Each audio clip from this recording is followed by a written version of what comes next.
E no ar, mais um episódio do ByCast, o podcast da Bycon, onde falamos de gestão, empreendedorismo, avaliação de empresa e, claro, compra e venda de negócio.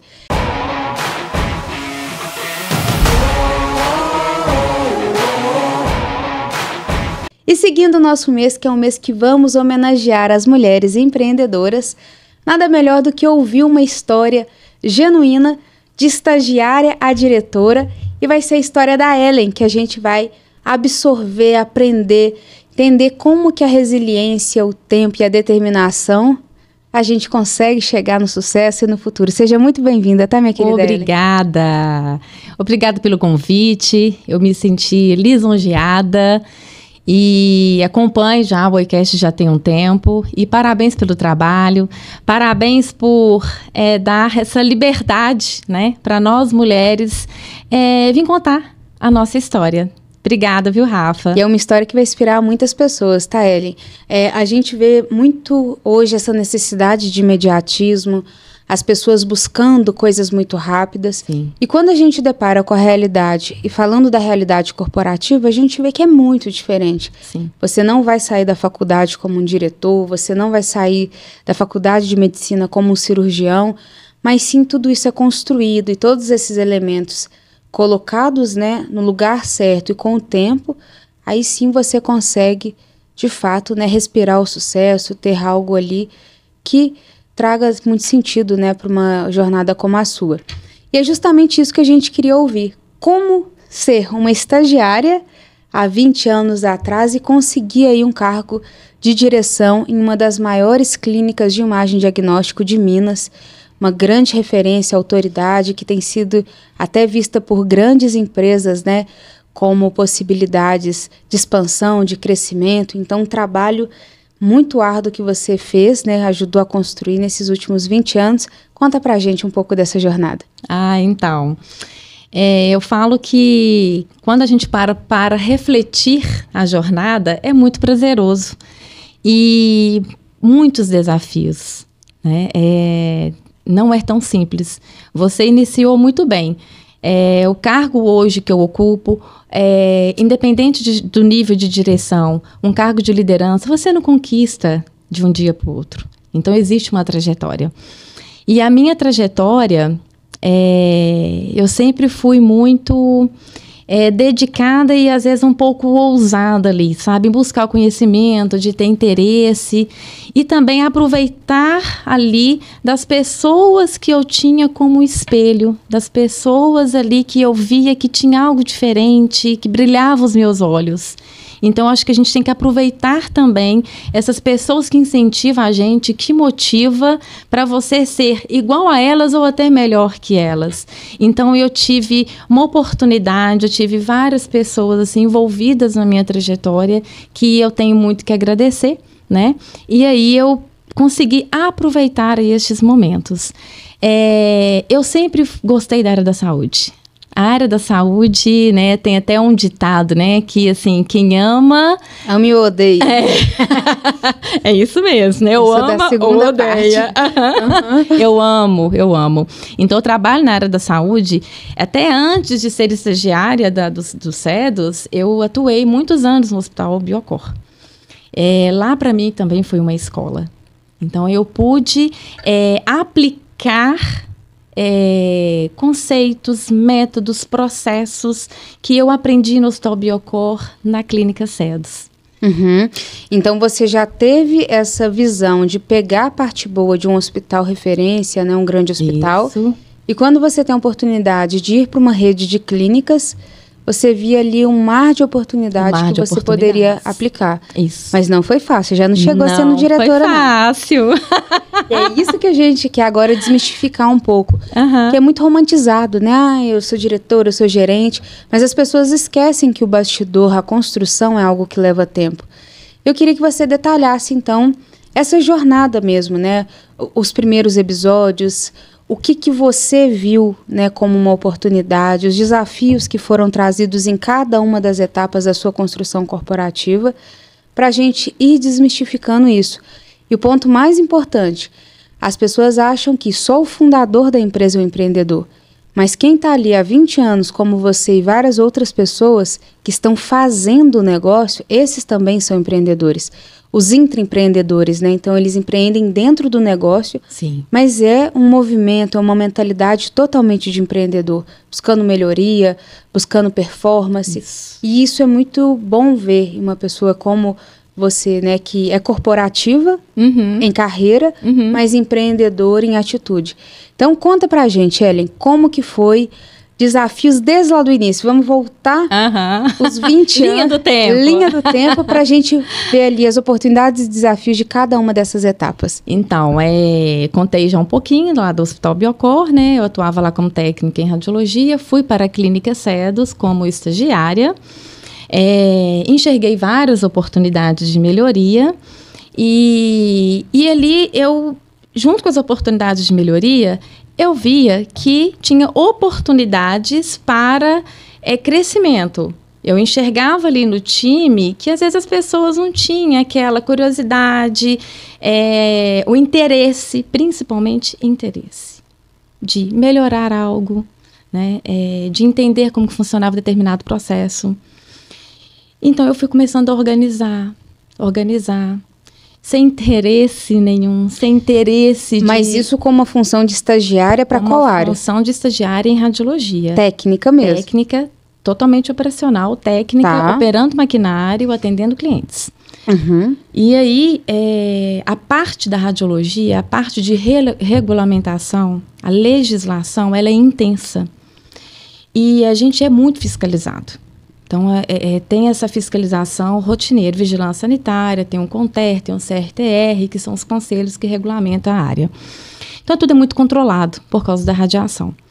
Então, com isso, com este cenário, eu enxerguei que tinha oportunidades para melhorar, para que chegasse uma fiscalização, a gente saísse bem.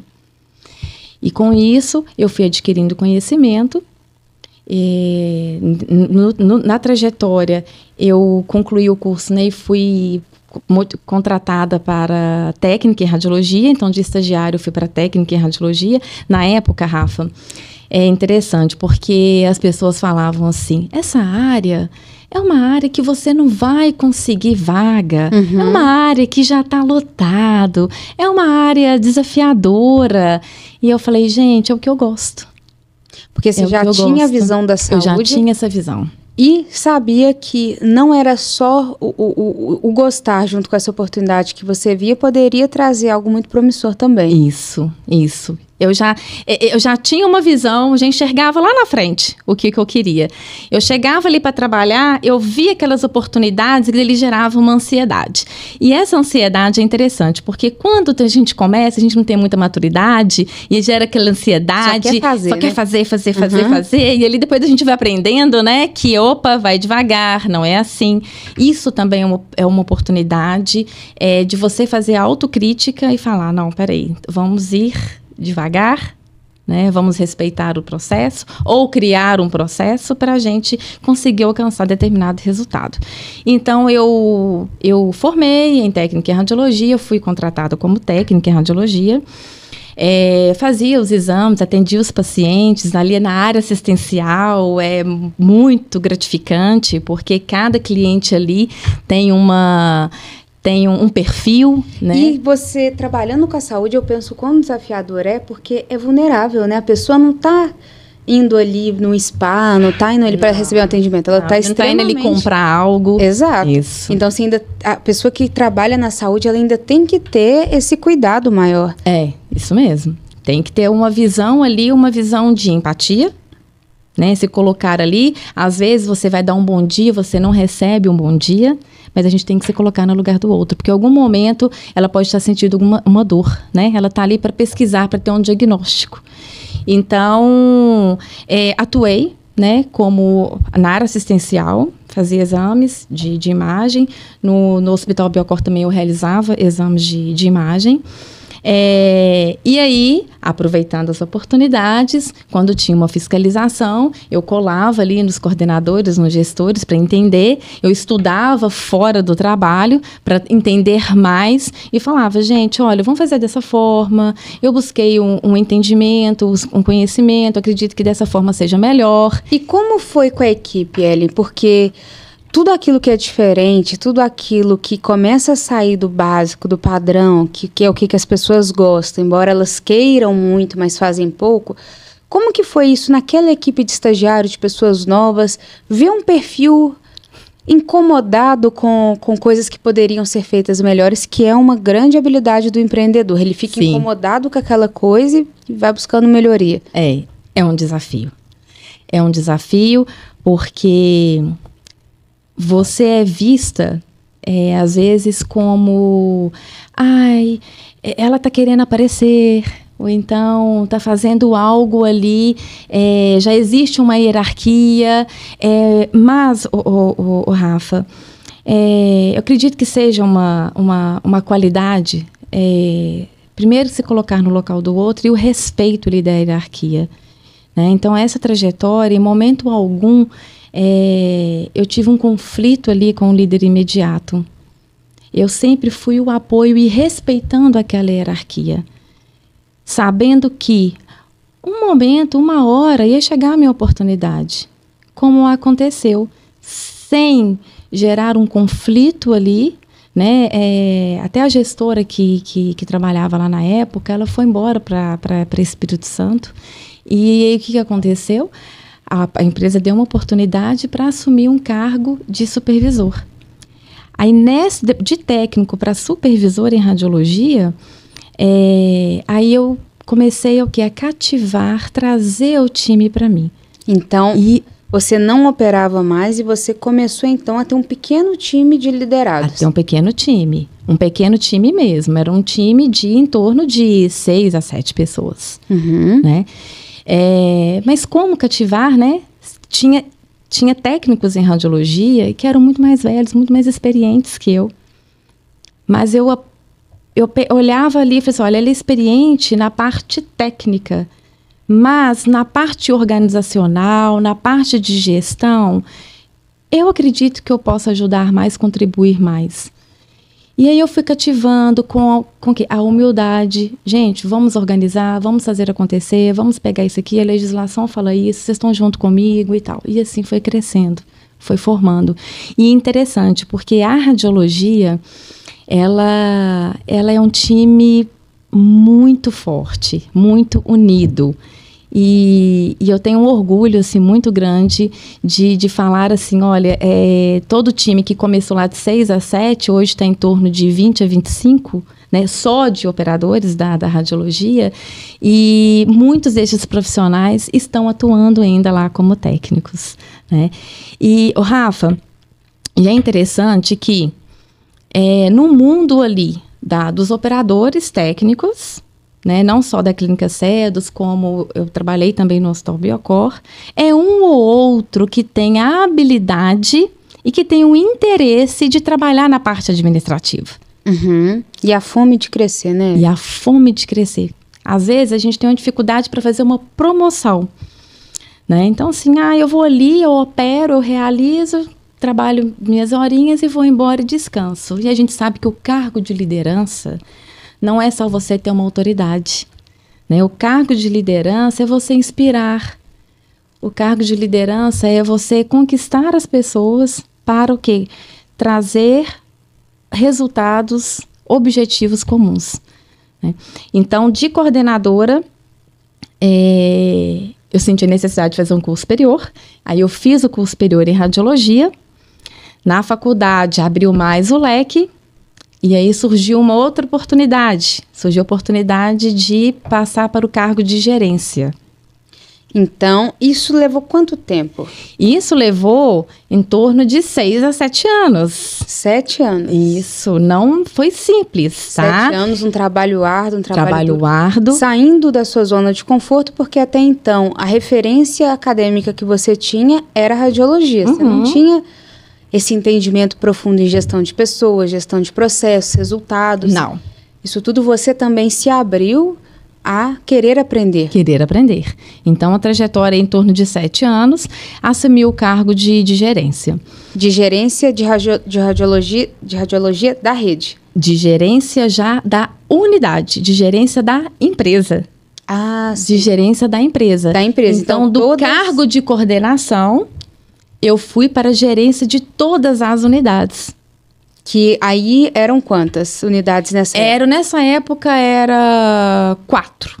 Você entrou com uma unidade? Entrei com 3 unidades. 3 unidades. Esses 6 anos já eram 4 unidades. 4 unidades. E de 6 pessoas, então, que você liderava, passaram para? Passaram para 110. 110 pessoas. Como gerente. Como gerente. Diferença de supervisor para gerente. O que você tinha de diferenciação de cargos e entregas? Diferenciação. Primeiro ponto é as pessoas. Né? Ali na supervisão, eu atuava como supervisora dos técnicos em radiologia. Quando eu assumi a gerência da empresa, ali eu tinha gestores mais velhos de casa, mais com tempos de casa que eu. Tinha gestores até com formações administrativas, né, que é o que me chamou a atenção mesmo, até para fazer a graduação.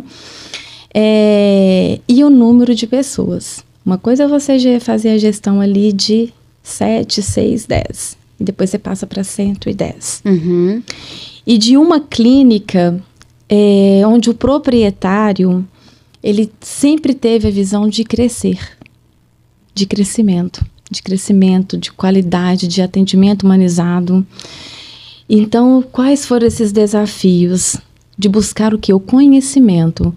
Porque se a partir do momento que eu conquistei essa oportunidade, eu precisava de gerar resultado. Exatamente. De gerar resultado. A função da gerência nesse momento, ela era um pouco mais pesada. Mais pesada. Você tinha que entregar resultados. Entregar resultados de venda, entregar resultados de fluxo ali de processos, entregar resultado de NPS, né? Então, neste momento, começou o quê? Indicadores, processos e também a parte da auditoria, a ISO. Então, eu peguei ali a construção da certificação ISO, que hoje os CEDs são 9 anos de certificação, e a gente começou a organizar os processos. E neste momento eu identifiquei, gente, pessoas e processos geram resultado. E falei, nossa, então eu preciso de... Difícil, porque nossa. Pessoas é difícil, porque eu acho que a fome, ela aliena muito as pessoas. Elas querem, mas elas não estão dispostas a pagar o preço para crescer, para evoluir na carreira, para passar, ao invés de ir em casa à noite para estudar, em casa à noite para dormir. Para dormir. Alguns vão estar optando por estudar. Isso. E aí você vai vendo ali a diferenciação, mas no final todo mundo quer mais salário, mais benefício, mais isso, mais aquilo. E é difícil, né, você mostrar para as pessoas que a conta não fecha, né? Que no final do dia é verdade, né? E quando você fala que a conta não fecha, é interessante porque tem um outro ponto também. Porque no cargo ali de gerência, você começa a enxergar os resultados da empresa que nem todo time conhece. Então, você começa a enxergar que o custo você tem que dar uma ajustada, você consegue enxergar que a produção tem que ter uma análise, uma crítica da otimização do trabalho, você começa a enxergar detalhes que isso não vai para a ponta. E aí eu falei, gente, se eu tenho que melhorar, eu preciso do time. E aí, para conquistar o time, eu preciso de bons gestores comigo. É o desafio. E aí o game muda, porque você tem que começar a formar gestores em paralelo ao crescimento da empresa, pelo perfil do fundador já querer crescer. Isso. E ao mesmo tempo a visão de mercado, né? O que está acontecendo, o que está mudando, ainda mais falando de exames de imagem, que começa com raio-x e hoje você já tem uma gama imensa de possibilidades de imagem. Isso. Então você tem ali antenas para todo lado para você... Isso, tem que ficar ligar, antenado. né? Literalmente. Isso mesmo, literalmente. Então, a gente foi organizando, então veio as certificações, eu falo que é um aprendizado enorme, quem sempre nos audita é a empresa DNV, então é uma oportunidade de melhoria. Eu falo, gente, não tenha medo de auditor, recepciona e absorve desse auditor. Porque os auditores, eles rodam grandes players, eles rodam o Brasil todo. Então, é um momento que eles têm ali para quê? Lógico que eles vão avaliar o que a gente tem. E é um momento também para você se relacionar e falar onde eu posso melhorar. E essa visão, você tem que passar para o seu time. Não tenha receio, não tem receio de uma vigilância sanitária. Não tem. Se a gente está fazendo ali o correto, se está incorreto, onde eu posso fazer para melhorar? Até para sustentar crescimento. Até para sustentar crescimento, isso. Então, ali foram várias certificações, a gente aprendeu muito, aprende, né, todos os dias com esses auditores. E formei um time. Eu falo que e aí, o resultado... quantas pessoas embaixo? Então, você, como gerente, você tinha coordenadores e supervisores? Tinha coordenadores e supervisores. Ô, Rafa, acho que em torno de coordenadores, em torno de uns 10, uns supervisores, uns 6, 4 a 6, e ali o time operacional, né? Então, a parte ali dos gestores... houveram algumas mudanças, né? Houveram algumas mudanças. E quando a gente para refletir assim, vamos construir um time. É um desafio muito grande.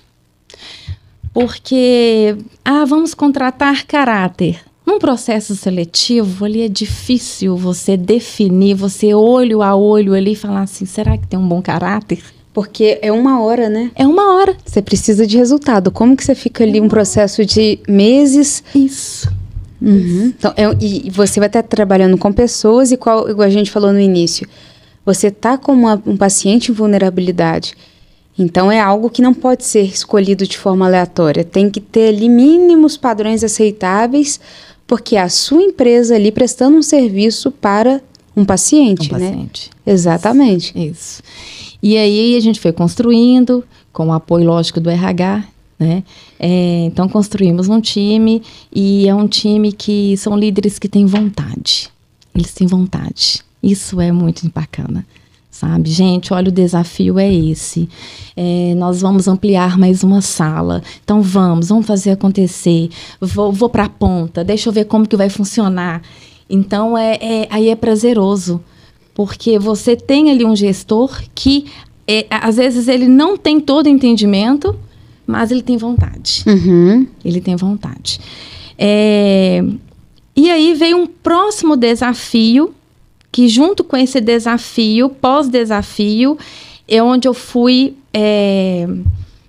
promovida para ser diretora, que foi na pandemia. Na pandemia. Que o setor da saúde foi um dos mais atingidos. Mais atingidos, na pandemia. Então, ele atuava como gerente operacional, né, a diretora que atuava na época, ele aposentou, e o proprietário falou, gente, tem uma pessoa que eu confio, tem uma pessoa que eu gostaria de entregar este cargo, então eu gostaria de promover a Ellen. E aí, nessa transição aconteceu a pandemia, mas na época da pandemia eu ainda estava atuando ali como gerente operacional. Rafa, desafiador. Extremamente. Extremamente. E foi justamente um momento de expansão, então foi muita coisa, né? Novas unidades. Aí vocês saem de 4 para quantas unidades? 4 para 6. 4 para 6. Você sai de um time 6. de 110 para quantas pessoas? 270 colaboradores, 110 médicos, fora o time terceirizado. Hoje, a gente tinha um call center de 30, 40. Hoje, a gente tem um call center de 80 pessoas. Hoje, o fluxo do nosso atendimento é intenso. São muitas ligações, são 6 unidades, são mais de 25 aparelhos de ultrassom, né, que eu falo que a história do CEDUS, né, começou no ultrassom. E hoje a gente tem 4 máquinas de ponta de ressonância magnética. E aí, quando veio a pandemia, a gente não sabia o que era. O que era Covid? Que era vírus COVID? É esse? Tudo novo para todo mundo. Tudo novo. É para pôr máscara? Vamos pôr máscara. Mas o que é? Não é palpável, né? E aí, eu lembro como se fosse hoje. A gente acompanha resultado. 24 horas. Só vê o faturamento caindo. Faturamento caindo, faturamento caindo. Pacientes, o público com medo de sair de casa. E você ali na linha de frente junto com seu time. Com 270 pessoas para pagar. 110 médicos esperando para prestar serviço. Sim. 6 aluguéis de clínicas grandes. Maquinário. Maquinário, né? E ali, nós paramos ali para refletir. Tentamos buscar informação, assim, de vários locais, né? Até do mundo, para entender um pouco. E ali a gente percebeu que estava todo mundo no mesmo barco. Porque ninguém conhecia. Só viu medo, né? Lockdown, enfim. Só que a área da saúde não parou, né? Tanto que hoje aí a gente parabeniza, né, todo o time. Gente, a área da enfermagem, os profissionais da saúde, eles estão de parabéns, né? Porque se não fosse eles, equipe médica, o que seria da gente? Então, a clínica não fechou as portas. Nós fomos para a linha de frente, atendimento, aquisição de material até enquanto tinha, né? Porque, de repente, não tinha material mais para comprar. Exatamente. O mercado começa a ter uma demanda muito alta de produtos que ninguém previa. Isso. E a prioridade, Rafa, a prioridade de compra a oportunidade de compra foi para os hospitais. Então, as clínicas, elas começaram a ser desabastecidas. Com insumos básicos. Com insumos básicos, porque a prioridade era ali os hospitais que estavam na linha de frente. Uhum. Mas eu falo que quando você tem um time, quando você tem vontade, as coisas acontecem. O desafio, funcionários doentes, equipe médica, né, a informação que a gente não tinha. E ali a gente foi superando dia após dia. A gente começou a recuperar o nosso faturamento em torno de 3 a 4 meses. Quando a gente avalia os KPIs, a gente enxerga aquele indicador, de repente, depois a gente começa a crescer novamente. Você falou de um ponto muito importante, Ellen, porque a sua vida pessoal, ela tem uma ascensão, porque você sai de gerência para diretoria, mas em contrapartida, você precisa ter respostas rápidas, com pouquíssima informação, que ninguém tinha. E as decisões que eram tomadas, elas tinham que ser o mais assertivas possível, mesmo sabendo que o mundo ficou cego, né? De informação, de tempo. Ninguém imaginava que isso fosse durar 2 anos, né? As pessoas pensavam. Então, começou em 2020, parou mesmo, de fato, a ser reaberto, né? As coisas em 2022. Isso. Então, foi ali um período muito desafiador pessoalmente, né? Questão agora de finanças, porque você veio numa ascensão, de repente... Gera sequela, né, Rafa? Dá um down, sim. Gera sequela, né? Então, e a clínica, o proprietário, ele tem uma característica ali do compromisso, do pagamento, da assiduidade, sabe? Então, isso é muito interessante, porque nós percebemos e nós vimos que algumas organizações até deixaram de pagar os funcionários. Mas isso não aconteceu lá. Não aconteceu, porque é uma característica da empresa, sabe? E eu acho que isso também valoriza muito. Tanto que o nosso clima organizacional, nosso percentual é em torno de 89% de satisfação. As pessoas gostam de trabalhar lá. Gostam, e aí eles falam, por que você gosta de trabalhar aqui? Eles falam que eles se sentem acolhidos. Então, tudo isso vem de onde? Isso vem de cima para baixo. A porta da diretoria, a porta da presidência, porta aberta. Uhum. Né? Ali ninguém é melhor que ninguém. Porque pessoas e processos geram resultado. Exatamente. E onde que você começou, então, Ellen, a trazer um pouco dessa sua personalidade, um pouco dessa sua essência como profissional e ser humano, para também moldar ali a cultura da empresa? Porque uma profissional que tem essas 2 décadas aí de trabalho, foi lapidado e foi colocado, né, elementos seus dentro da construção da cultura do negócio. Isso é muito importante porque as pessoas ficam, mas não é meu, para que eu vou fazer? Para que eu vou fazer? Exato. Isso. E a gente pode achar que isso está distante, mas não. Olhando para as nossas corporações, a gente vê que boa parte ainda pensa assim. Sim. E pouquíssimos conseguem entender que a construção é coletiva, o ganho é coletivo. Sim. Eu queria que você trouxesse isso. O que você fala?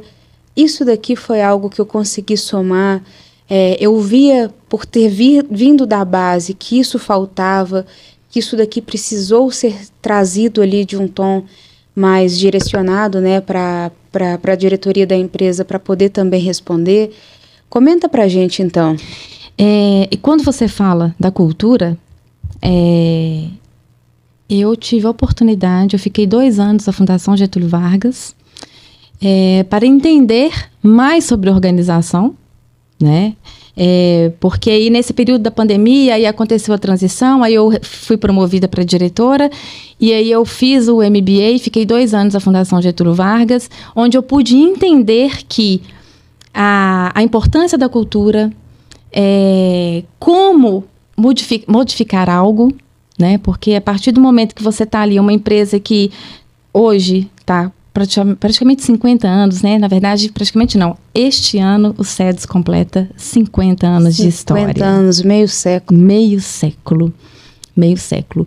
E aí, quando a gente avalia meio século, a história lá do mundo corporativo de 50 anos atrás não é o mesmo de hoje. Então, a Fundação Getúlio Vargas, ela me ensinou o quê? Ela me ensinou da resiliência, me ensinou a contornar vários desafios.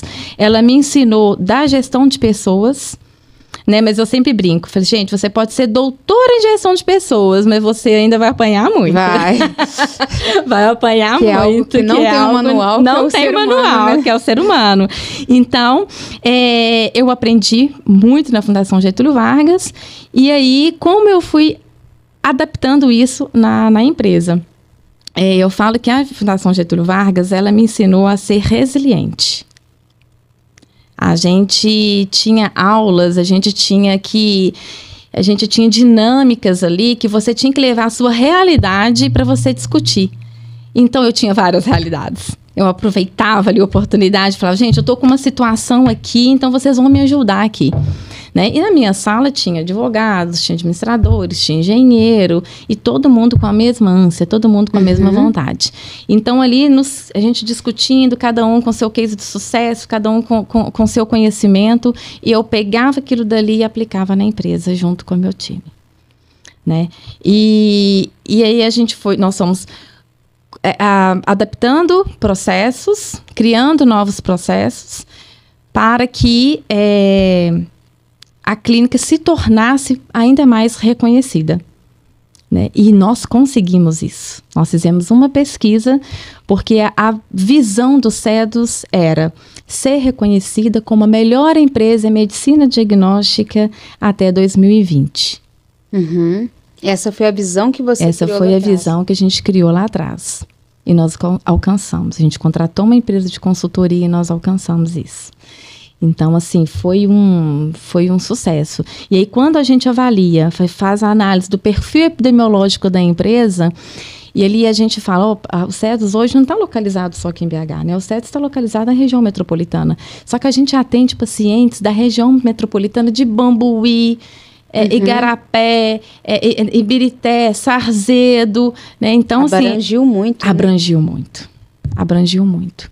E aí, a gente tem um trabalho comercial muito voltado ali, ponta a ponta, para divulgar a marca da empresa. Então, eles visitavam ali a região metropolitana, as pessoas já conheciam o SEDES.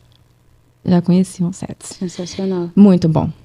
Muito bom. E num momento que tudo foi muito intenso, tudo muito rápido. Intenso. Então, você está me falando que o que você demorou 15 anos para chegar foi tão intenso quanto em 4. quanto em 4. Então, teve história. É verdade. E ainda tem um ponto que eu queria que você tocasse, que é até um ponto pessoal, que nós mulheres, a gente ainda tem a questão da maternidade. Sim. E nesse meio tempo, você também foi mãe.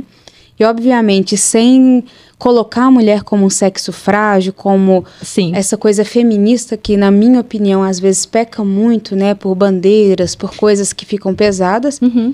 Mas de forma mais prática, sim, a gente vai ter que dedicar um pouco a mais, mas isso não vai fazer com que nós sejamos menores. Mas conta então como que foi essa turbulência então de fazer em 4 anos o que você tinha feito em 15, pegar uma pandemia que é algo que nenhum de nós seres humanos vivos tinha visto e ser mãe aí, continuar com o cargo de diretora, voltar e conseguir ali manter a sua carreira corporativa, né, em ascensão. Eu falo que quando falo de maternidade, gera uma emoção.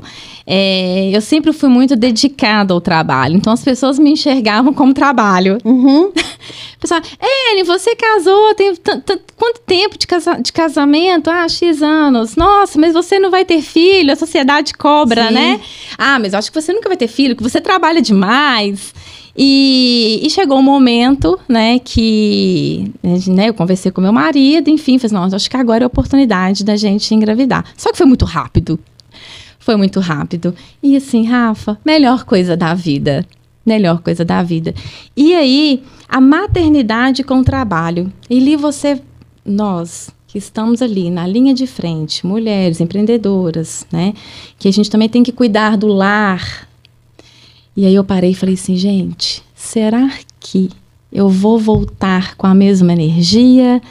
Como vai ser? Uhum. E ao mesmo tempo, preocupada com isso, ao mesmo tempo com aquele carinho, com aquela paixão toda ali, né? Com o bebezinho no colo. Com o bebê, que é algo novo. Que é algo novo. Sim. Mas, assim, tem um ponto positivo, porque tem uma rede de apoio. Eu tenho um marido que me apoia muito. E aí, eu falei assim, olha, eu preciso voltar a trabalhar. Né? Ainda mais uma carreira tão intensa. Tão intensa. E tanta coisa boa que você já tinha feito, por mais gratificante que seja, uma mulher no seu tamanho, né, com essa mente tão grande, precisava então... Isso. Aí eu falei, eu preciso voltar já a trabalhar. Mas você não vai ficar os 4 meses? Eu não fiquei os 4 meses. Mas, Rafa, não me arrependo. Uhum. Não me arrependo. Eu curto meu filho. No momento que eu tô com ele, eu estou com ele. É o tempo de qualidade. Meu tempo de qualidade. E ali, no momento que ele dormiu, no momento de descanso dele, eu retomo ali. Então, às vezes, tarde da noite, eu tô trabalhando. Mas a maternidade, ela trouxe uma energia maior. Ela trouxe uma visão educacional mais apurada. Porque eu falo assim, gente... Mais didática? Mais didática. Sim. Mais didática. Uhum. É um bebezinho. Hoje meu filho está com 1 ano e 3 meses. E ali eu preciso de quê? De ensiná-lo. E a mesma forma que eu estou ensinando, eu sou espelho. Na organização, eu sou espelho. Então, a gente tem que tomar cuidado com o quê? Com as nossas atitudes. E eu falo muito, ser líder é você mostrar o seu caráter cada dia. Para você ter um time. E ali, quando você compara com a maternidade, o seu filho está ali te vendo, te acompanhando. Né? Se você está estressado, ele vai chorar. Se você está alegre, ele vai brincar.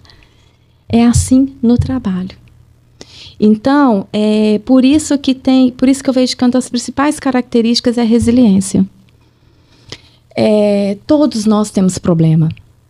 Todos, né? Quem não tem, né, problema familiar, filho, preocupação, lógico, a maternidade vem essa bagagem toda, mas o amor é tão grande que supera isso. Aí você para e pensa, fala assim, nossa... eu preciso de ser exemplo. E é difícil. Porque às vezes a gente erra em algum momento. Uhum. Só que tem um ponto interessante que às vezes as pessoas não param para refletir dos cargos de liderança. É um gerente, é um diretor, é um CEO, tem uma remuneração boa. Gente, a gente carrega uma bagagem tão grande, tão intensa. E ali, você tem um dia de trabalho, de cobrança, de resultado, de EBITDA, de melhorar tudo. E ali você tem um problema e no outro dia você tem que chegar sorrindo. Bom dia, pessoal, estamos juntos, vamos alcançar. E no fundo você está ali, né? Preocupado. Exato. Preocupado. Que a motivação, ela é algo que ela tem que ser genuína, mas ao mesmo tempo tem hora que é difícil, né? Tem hora que é difícil. Tem hora que você fala, poxa, não bateu meta esse mês, teve ali talvez algum desligamento, alguma coisa que a gente não previu no plano de negócio e aconteceu. Isso. Mas ao mesmo tempo tem 270 pessoas esperando ali o que eu vou fazer. E cabe, né, a voz, o porta-voz da empresa. Isso. É você, e aí? Isso. Então, assim, a gente precisa de passar credibilidade. Credibilidade, gente, o cenário é esse aqui, estamos juntos, vamos alcançar. E ali você vê, às vezes, aquele desafio, às vezes alguém motivando ali, você tá com aquela bagagem, aquela carga pesada, mas você tem que ir lá e jogar aquela energia. Então, eu vejo que, assim, que isso é uma das principais características. A gente chegar no outro dia, então, acho que a cada amanhecer, a gente pensar que algo novo vai acontecer sempre para o melhor. Tem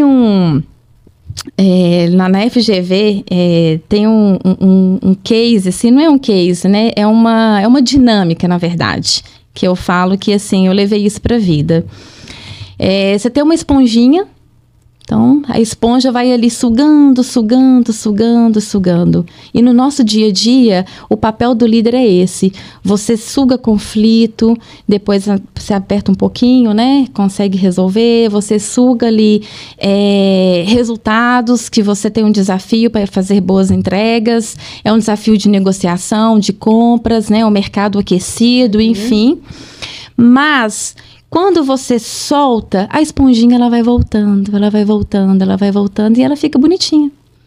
Mas quando você pega ali uma folha de papel e vai sugando, vai amassando, vai sugando tudo isso, ela nunca mais volta a mesma. Então a gente precisa de ser esponja. Que analogia?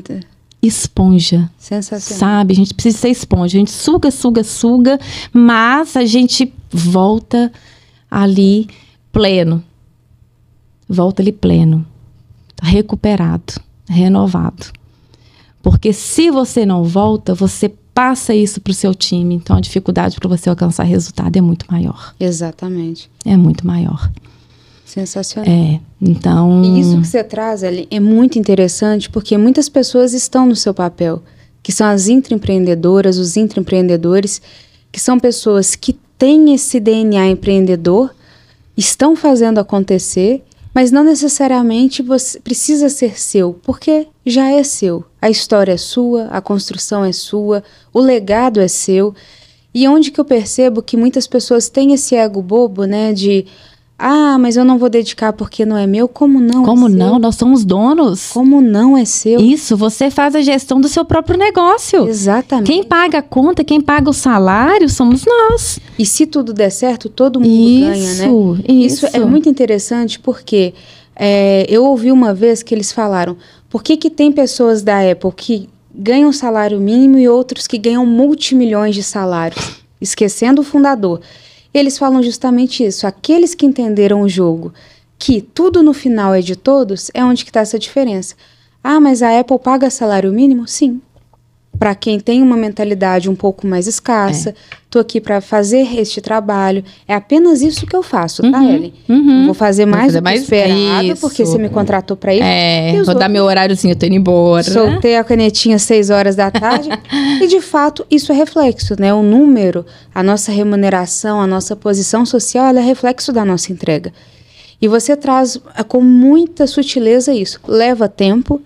Leva dedicação. Sim. Abdicar de tanta coisa. Olha, você poderia ter sido mãe bem mais nova. Bem mais nova. E as pessoas te questionando por que você não vai ser. E não, e eu quis focar, eu quis entregar algo para mim naquele momento para que meu filho, né, tenha uma mãe que é uma diretora, entenda também o que eu sou.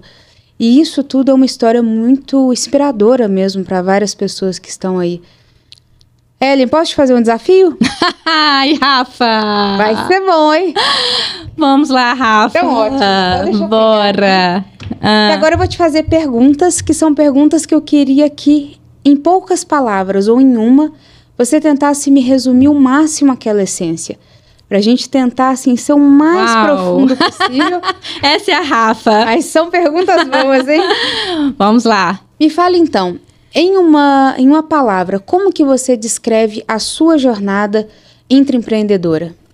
Vontade. Vontade, Elia. Essa Vontade. É a Elia. Empreender é?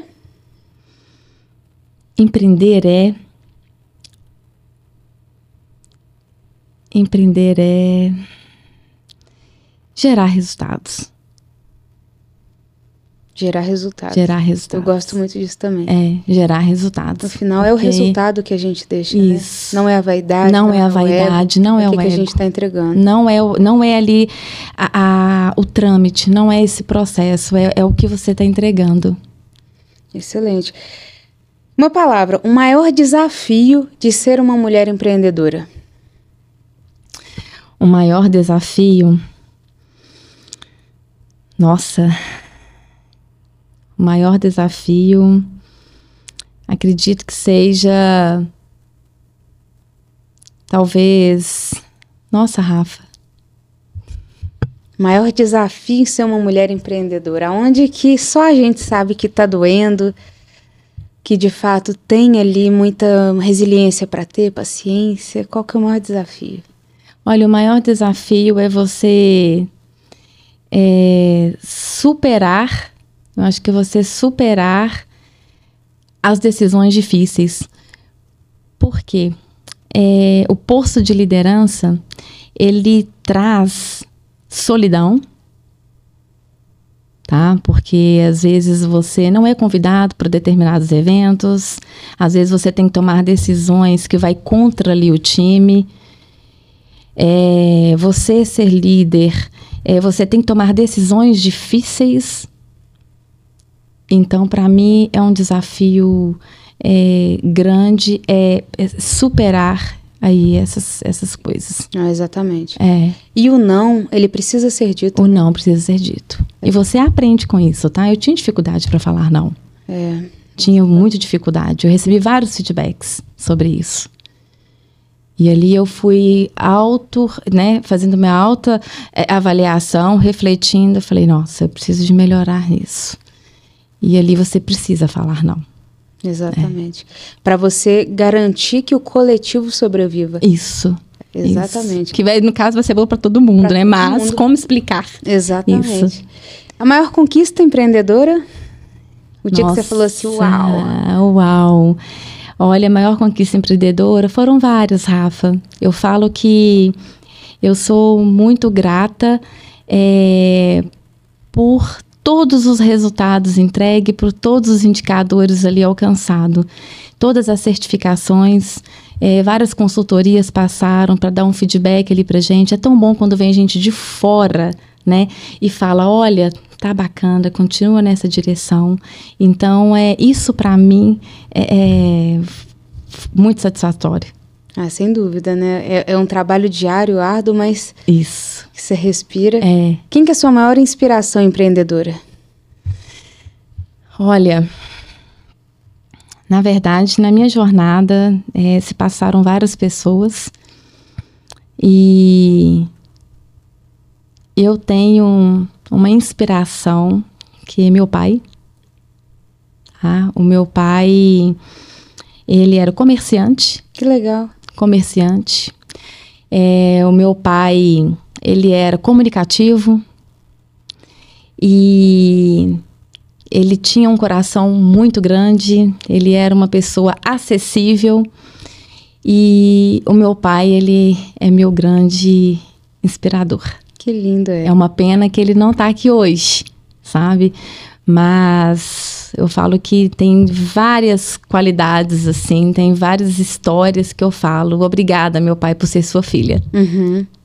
Que lindo. Meu pai também é minha grande referência empreendedora. Nossa. E que pena que também não está mais aqui, mas quando lembra, você fala assim, poxa, eu tô aqui e lá de cima tá olhando, tá achando legal, mas Então, assim, é uma pessoa que tirou alguns medos, né? Pôs coragem. Pôs coragem, isso. Eu comecei a trabalhar muito nova. E ele, meu pai, me motivava, sabe? Minha filha, vai. Eu sentia que ele tinha um certo receio. Aí minha mãe vinha e falava, não, calma, deixa aí e tal. Mas assim, ele me deu essa liberdade, sabe? Ele confiava. Ele confiava. Então, meu pai, para mim, é minha inspiração. Diária. Muito bom, Eli. Diária. Muito parecido com você. Para fechar, qual sonho você pretende realizar? Nossa! Um só, hein? Nossa! Sem querer Maldivas. Sem querer Maldivas? Maldivas é o segundo. Ô, Rafa, eu vou te falar que, assim, não vou falar de sonhos materiais, sabe? Mas eu vou te falar que quanto mais líderes eu conseguir formar, mais satisfação eu vou ter.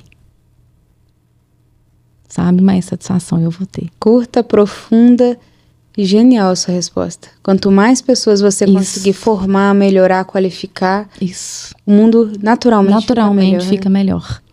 Sensacional. Ellen, admiradíssima pela sua história, já conheço o seu trabalho e vejo o quanto que você de fato dedica. Tudo isso é extremamente genuíno. É seu negócio e vai fazer acontecer, indiferente de qualquer adversidade. E é um espelho mesmo que a sua história tem que ser para muitas pessoas que têm essa crença, que têm essa limitação, essa dificuldade de entender que sim, é seu, porque quem faz acontecer é você, quem faz acontecer somos nós. E não é o fundador que é o empreendedor, é quem faz acontecer. E quantas pessoas estão nos CNPJs e que entram apenas com dinheiro? Essas são investidores, essas não são donas, apenas puseram dinheiro, mas o empreendedor, na minha visão, é aquele que está ali diariamente construindo, aprimorando, trazendo resultados, trazendo melhora, sempre para um prol maior, né, que é o coletivo, e deixando o ego individual de lado. E você é um exemplo disso. Espero que essa história inspire várias pessoas que podem ser hoje estagiárias, estão ali na visão operacional, mas que com isso tudo que você trouxe, tempo, determinação, resiliência, conseguiram chegar hoje a uma direção de uma empresa que tem quase 300 colaboradores, 100 médicos. 100 médicos. Então, assim, já é um perfil muito requintado, né, para ser tratado. Empresa com faturamento multimilionário, então é algo também que é muito grande, né? E tudo isso aí com sua paciência, determinação, habilidade. Muito obrigado, parabéns pela sua história. Rafa, eu que agradeço. Parabéns também pela sua história, tá? Te acompanho, sigo o Bikencast, sensacional. E assim, como a gente aprende? A gente aprende com o sucesso e a gente aprende com o insucesso também, não é? Com interessante a gente falar ali. Às vezes ensina mais o erro do que o acerto. Ensina mais o erro do que o acerto, né? Então, parabéns pelo projeto. Agradeço mais uma vez por estar aqui. Muito obrigada, uma honra essa história. Espero que a gente consiga levar, né, essa realidade e essa motivação, né, para romper ali o medo, e desafios fazem parte. Exatamente. Né? Desafios fazem parte. Muito obrigada, querida. Eu agradeço, viu? Obrigada. Até o próximo Bikencast, pessoal.